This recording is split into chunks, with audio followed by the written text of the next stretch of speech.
It was a case of the right time at the right place. When Valerie collapsed in Whitehaven in March after a cardiac arrest, she needed immediate CPR. And as luck would have it, nearby people included a former nurse and an off-duty paramedic. Glenda shouted, that lady's fell, but she was quite alarmed when she shouted. So we got her onto her back and got her bag off her and got her coat opened and just started CPR.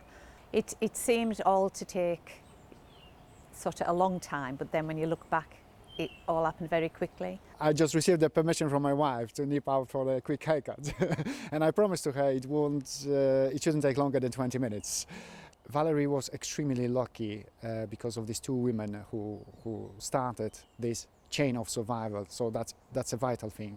For them, it's a day they'll never forget. But Valerie's memory of her collapse is still blurry. I was walking and then that happened, but I can't remember anything from me saying to my husband, off you go to the shops, I'll make my way home. And the next time I recall anything, I was in hospital about a week later. It was unreal as well. I've just felt, it's sort of weird, not because you can't remember.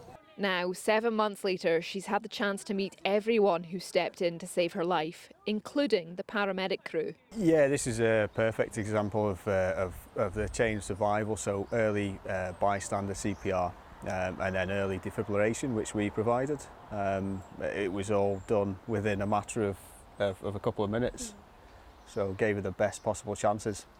And I just couldn't stop looking at her. It was just, she kept saying thank you, and I goes, Val, I just can't believe you're sitting there, because it could have just been, and she's such a beautiful smile, and it was just, she was sitting there smiling and talking, and it was just hard to take in, because it was so different to when I'd last seen her.